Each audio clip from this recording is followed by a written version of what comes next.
Ronald McDonald House. I'm sure you've heard of the Ronald McDonald House charity. They provide houses for families of sick kids when they're in the hospital. Seems pretty innocent, right? Well, there's another side to the charity. There's another type of Ronald McDonald House. One that not many people know about. There's one in most big cities. You won't find it by looking for it. It doesn't have an address. It doesn't have a sign above the door. It doesn't even have windows. No, the only way you find it is if you're taken here. That's how I found it. I've never met my real parents. I've been in and out of foster families and group homes here in Detroit since I was a kid. I'm 15 now, and I'm what they refer to as a bad kid. Always causing trouble, always getting thrown out and placed with another unsuspecting do-gooder who thinks they can help me. I always prove them wrong.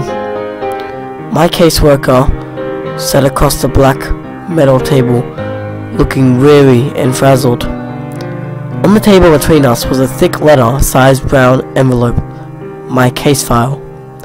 "Well, your reputation has preceded you," she said, "and now you only have two options: military school in Lansing, or the Ronald McDonald House, which has miraculously cleared you for acceptance." I don't have the patience for drill sergeants at 5 a.m. reveal, and how bad could a halfway house named after a fast food clown possibly be? Ronald McDonald House it was. Dark clouds loomed above me the day I climbed into the back of the caseworker's town car. My few belongings in a backpack and the clothes on my back. That's all I could take. One of the few belongings I had was a photo album filled with photos of all the foster families I had been with. It was nice to remember some of them, even though I royally screwed up each time. I've had a few cases who went through the Ronald McDonald House. The caseworker said that from the front seat, things went so well for those kids. They never had to transfer them anywhere else. In fact, the house took over their case files and everything. We drove into downtown Detroit, past all the familiar landmarks. I'd been thrown out of one foster home just outside town because I snuck into downtown Detroit with some neighbor kids to sneak into a dive bar. Good times. Well, here we are. The car came to a stop. I looked out the window. We had parked in front of a tall grey windowless building, sandwiched between two other industrial buildings on a narrow city street. I noticed there was an address on the building to my left, and one on the right, but none of this particular building, not even a sign. "Are you sure?" I asked, hesitating as I opened the car door and climbed out of the back seat. I slung my backpack over my shoulder, clinging tightly to the strap, and followed the caseworker up to the windowless metal doors. She pressed a buzzer and spoke to someone inside. The doors clicked to unlock. We walked in. As soon as the metal doors closed behind us, I noticed a pin drop sound. It was that sort of silence that is so oppressive and empty, it almost deafens you. Across the dimly lit lobby, there was a glass window with someone inside. A secretary. She was turned away, typing something intently. We walked over to the window. The caseworker rang a bell on the counter, and the secretary spun around in her chair. Her face was painted like a clown, like Ronald McDonald, in fact. She even had the short, curly red hair. Otherwise, she wore a typical white nurse's dress. I wanted to laugh at how bizarre it was, but I couldn't. A chill swept down my spine. Something that was not right. I watched as the nurse and my caseworker interacted. Paperwork was passed through the window. The caseworker slid my case file under the glass as the nurse slid her some papers to sign. As my caseworker signed the papers, the nurse looked at me. Her smile should have been warm and welcoming, but all I saw in her eyes was hunger. "I can't stay here," I stammered loudly. "Take me to the military school in Lansing, please." "What's the matter, sweetie?" the nurse asked. her voice muffled slightly by the glass. Afraid of clowns? I looked into her hungry eyes. Now there's a malicious glint as she laughed. My caseworker laughed too, obviously, and she said, Now, don't overreact. You'd hate the military school. Besides, this will be good for you. Yes, said the clown nurse. This will be good for you. Before I could object, I heard a slam behind me. I spun around to see an open door in the far corner of the lobby, to the left of the front desk window. There was no one there, just a light that flooded in from the door. Then, the creeping shadows, shrill, echoing laughter, and growing shadows along the wall inside the door. Oh, said the caseworker, here comes the welcome committee. As I stared in horror, clutching the strap of my backpack, the caseworker patted me on the shoulder for the last time. Don't worry, honey, it'll be different this time. You feel right at home here, I promise. She turned to leave. I felt bile churning in my stomach. No, I said desperately. You can't leave me here. Oh no, I've got to get going. I never did like clowns. And with that, she left me there. The metal door slammed behind her, and I was alone. I faced the open doorway by the front desk again. The shadows had almost entered the room, and the piercing laughter filled the lobby with sound. I ran for the front doors, pounding and yanked and pushed and screamed. Screamed for help, screamed for my caseworker, screamed for anyone. Please, God. I turned to see the nurse behind the glass smiling at me again. And then they entered, laughing all the while. A whole group of laughing nurses with clown faces and red hair.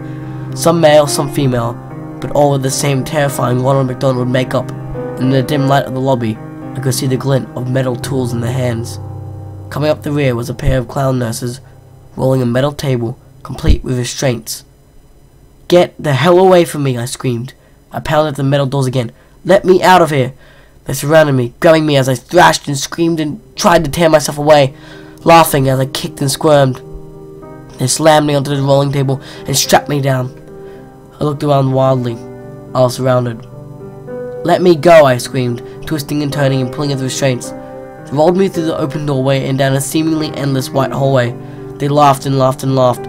They waved their skinny scalpels and razors and needles mere inches from my face, just to make me flinch and scream. This made them laugh even harder. Last thing I remember before one of them finally injected me was the hand. Gloved fingers prodding inside my mouth and pulling out the sides of my mouth, distorting my screams and forcing an unnatural grin into my tear-streaked, sweaty face. Hot, rancid breath in my face, and the whispered, perverted voice speaking the words, "We love to see you smile." Then, as the maniacal laughter seemed to warp and wind down like a dying record player, everything faded to black. I opened my eyes and I was blinded by bright lights above, shielding my groggy eyes from the fluorescent bulbs. I turned to my side and looked around. A cell. Tall, white walls, covered in scratch marks and stains. A small drain in the corner of the floor. My toilet, perhaps. A door with no windows, and on the floor by the door, my backpack. I tried to sit up. My body ached, and the moment I sat upright, my vision started spinning. I wondered what they drugged me with. I realized I was shivering. I looked down. I wasn't wearing my own clothes anymore. I was wearing a dirty, ripped hospital gown, bright yellow with a pattern of Ronald Mcdonald's head all over, nothing underneath. I heard faint, muffled sounds from somewhere in the building. It sounded like screams. I tried to stand, but couldn't keep my balance. My vision was beginning to stabilize, but my body still felt like rubber. I sank to my knees and crawled over to my backpack. Before I got there, I tried to open the door. As expected, it was locked. I slumped onto the floor beside my backpack and unzipped it. All that remained inside was the photo album. They had taken my notebooks and pens and my cell phone. Of course they did. I really opened the photo album, but instead of the photos that had been in there, photos of myself with my previous foster families, photos where I had attempted to look happy and hopeful, even though I knew I wouldn't be there for long. Instead of those photos, they're like crime scene photos. In each of them, I recognized one of my former foster families, brutally murdered and covered in blood. My heart raced, my stomach churned, began to turn the pages quicker. Each page, a new photo, a new family, a new carnage. I recognized their faces and inside of their homes. I had lived with all these people, and now they were all dead. I came to the last few pages, a photo of a house at night, then a window of that house, then inside the house, a dark hallway with light coming from the doorway, then a photo of my caseworker brushing her teeth in a bathroom mirror, then a photo of her looking down the camera at horror, then a photo of the caseworker naked, covered in her own blood, contorted into an unnatural position in her bathtub. I turned to the last page. Written inside the back cover of the photo album were 3 words: "You never existed." I felt bile rising in my stomach. I threw the book to the ground and crawled over to the hole on the floor and vomited. They were right. Having killed everyone who ever knew me, it was as though I never existed. I heard more faint screaming in the distance. I knew I had to get out. I wiped the vomit off my face and my hospital gown and crawled back over to my backpack. Hopefully, they hadn't found my secret weapon. I unzipped the front pocket and reached down to my very bottom, my fingers scraping the fabric. Sure enough, they were there, flushed through the seams in the bag, nearly undetectable. The pins I used for picking locks. I told you, I'm a bad kid. I leaned against the door and listened. I could hear footsteps approaching, but just as soon as they had come, they faded in the other direction. I knew I had to work fast. I jiggled the handle and had one hand and picked the lock in the other hand. It was surprisingly simple. Holding the handle, I slowly pulled myself to my feet. I could maintain my balance now. I pulled the door open, just a crack. The clown nurse started past. My heart almost stopped, but his footsteps didn't slow or change, and soon faded. He didn't notice me. I poked my head out the door, seemingly endless white hallways in either direction. The distant screams were louder now, coming from all around. Taking a deep breath, I stepped into the hallway and closed the door behind me. I decided to go to the right, passing doors identical to the door I had been behind. I heard the screams and sobbing coming from behind each one. I stopped for a moment at one door. I heard the crying of a child inside. I jiggled the handle so if I could let him out. Locked. I kept moving, looking behind me every few seconds to make sure no nurses had come into the hallway. Then I passed a set of white double doors. I stopped for a moment. The word "Play Place" was written in tall, thin letters across the width of both doors. I heard more screaming coming from within, the screams of multiple people, and laughter, the insane, shrill laughter of the clown nurses. I shuddered. I was afraid to find out what sort of torture was happening inside, and I knew I had to keep moving. I saw a door ahead with a stairway symbol. I headed for it. As I opened the door, I glanced behind me and saw 2 clown nurses emerging from the Play Place room. Their white nurse outfits were covered in streaks of blood. I quickly shut myself into a stairway. Hopefully they hadn't noticed me. The stairway was dimly lit, with cement walls and rusty railings. I looked behind the door I had just closed. There was a red number 5 on the door, so I must be on the 5th floor. I decided I had to get to the ground level. Each footstep echoed as I began to descend the stairs. I couldn't hear the screaming anymore, just a low, deep humming sound, like pipes in the walls. It was a welcome respite. I finally came to the door, numbered 1. The staircase seemed to descend a few floors lower, but I stopped here and slowly peeked through the door. More white hallways. No clown nurses to be seen. So far, so good. I stepped through the door and walked into the hallway. I noticed I couldn't hear any more screaming on this floor, just the buzz of the fluorescent tube lights above. I came to the end of the hallway and another set of double doors. A large red cross, the kind you've seen in a lifeguard stand or first aid kit, was painted across the width of the doors. I pressed my ear to the door. All I heard was a slow, rhythmic pulse, like a machine at work, and faintly a beeping sound, like you'd hear in a hospital room. I knew I shouldn't open the door. I knew this wasn't the exit. I knew I should keep looking. But I had to see. I turned the handle, it wasn't locked. I peeked inside. It was a cavernous white room. Fluorescent lights flickered and buzzed. I saw wires hanging all around. And, hanging from the ceiling in rows, kids. Kids in hospital gowns like mine, attached to white wooden crosses affixed to the ceiling, literally crucified. They were silent, heads dropped forward, their eyes either closed or staring at nothing, which seemed to twitch a bit. Some seemed to twitch a bit, but most were still.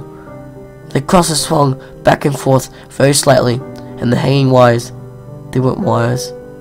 They were intravenous tubes attached to the kids' wrists, tubes sucking out their blood. I almost vomited again, right there and there. In the very center of the room, amidst the rows of hanging crosses, I could see where the rhythmic pulsing sound came from.